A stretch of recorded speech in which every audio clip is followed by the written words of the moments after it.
Assalamualaikum warahmatullahi wabarakatuh. Nama saya Habib Rohmanullah, NIM 43040200102.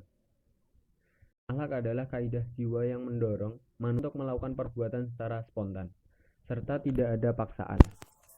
Dalam diri manusia ada beberapa dorongan batin, yaitu tabiat, disebabkan oleh naluri dari faktor warisan, sifat-sifat dari orang tuanya atau nenek moyangnya. Akal pikiran, dorongan jiwa yang dipengaruhi oleh lingkungan manusia setelah melihat sesuatu, mendengarkannya, merasakannya, merabanya. Hati nurani, dapat menilai hal-hal yang bersifatnya abstrak. Karena dorongan ini menandakan dapat ilham dari Allah SWT.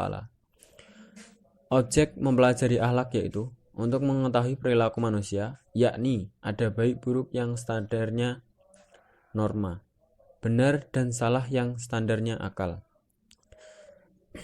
Tasawuf yaitu usaha untuk mendekatkan diri kepada Tuhan dengan sedekat mungkin melalui metode penyesuaian rohani maupun dengan memperbanyak amal ibadah. Metode diri dengan zikir dan amalan. Fungsi tasawuf untuk mensterilkan hati manusia dari berbagai macam penyakit hati dan untuk mengantarkan manusia menuju keselamatan dunia dan akhirat. Orang yang sudah dalam tingkat tasawuf atau sufi, dia akan berakhlak seperti Allah dan bersifat layaknya Allah.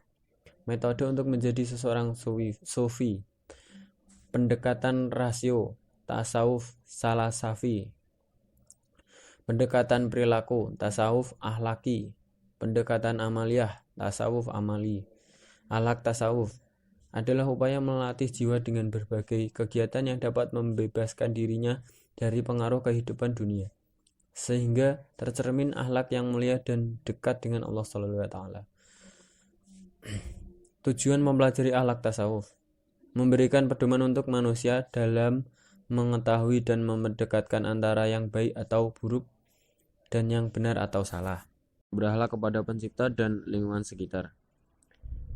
Berakhlak kepada Allah. Sebuah keniscayaan bagi seseorang manusia untuk berakhlak kepada Allah. Akhlak terbaik yang bisa dilakukan kepada Allah yaitu selalu mensyukuri nikmatnya dan selalu ikhlas terhadap semua ketentuannya.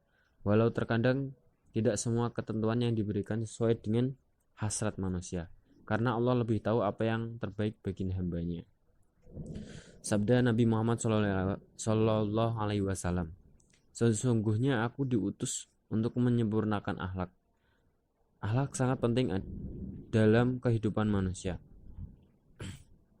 Orang pintar akan kalah dengan orang yang berakhlak.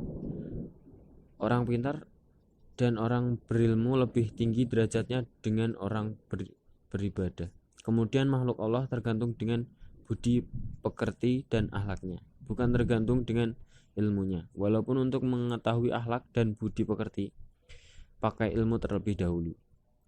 3 unsur tindakan penting yang berhubungan dengan akhlak. Kognitif, pengetahuan dasar manusia melalui potensi intelektual. Efektif, pengembangan potensi akal manusia melalui upaya menganalisa berbagai kejadian sebagai dari ilmu pengetahuan. Psikometrik, pelaksanaan pemahaman rasional kepada bentuk perbuatan yang beraneka ragam. Menjaga akhlak kepada semua yang berhubungan dengan kita.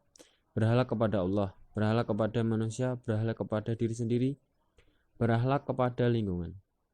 Kolbu berasal dari bahasa Arab yaitu bermakna hati. Ada kata dasar kolbun yang bermakna membalik.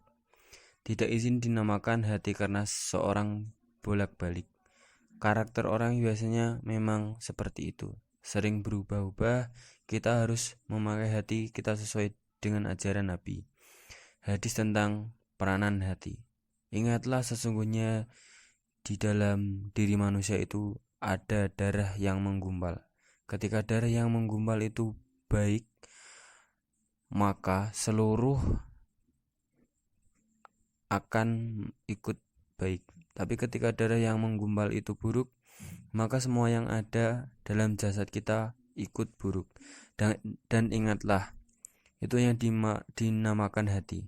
Pendapat ulama tentang perubahan akhlak. Akhlak sifat bahwa yang tidak berubah. Akhlak tidak perlu dibentuk karena akhlak adalah intinya yang dibawa manusia sejak lahir. Pendapat dari Imam Ghazali. Seandainya akhlak itu tidak menerima perubahan, pasti wasiat, turkat ataupun nasihat dan pembelajaran adab itu tidak ada. Aliran dalam pembentukan diri manusia, naturalisme dalam diri, ekspresme luar diri, konvergensi dalam dan luar, macam-macam hati, kolbun salim, kolbun mardi, kolbun mayit, nafsu dalam Al-Ghazali, nafsu muta'aminah, nafsu lawamah, nafsu amat. Taubat, kembali dari kemaksiatan kepada ketaatan. Ayat tentang taubat, An-Nisa ayat 17-18. Langkah-langkah taubat dilakukan segera, mengakui sesali kesalahan, berjanji tidak mengulangi, beramal soleh. Batas penerimaan taubat. Sesungguhnya Allah menerima taubat seseorang hamba selama nyawanya belum sampai ke tenggorokan. Pengampunan Allah besar daripada dosa manusia. Taubat yang tidak akan diterima oleh Allah adalah taubat Fir'aun. Orang yang bertaubat itu orang yang takwa, curahan hati, terhindar dari kesulitan orang tidak mau bertaubat. Durhaka, musibah, hilangnya anugerah. Hal-hal yang penting ketika bertaubat yaitu melaksanakan sholat taubat dengan ketentuan. Sebaiknya dilakukan pada malam hari, sebaliknya dilakukan sendiri 2 rakaat dengan sekali salam, dilakukan seperti sholat sunnah lainnya. Sekian materi yang saya tulis. Jika ada salah-salah kata mohon dimaafkan.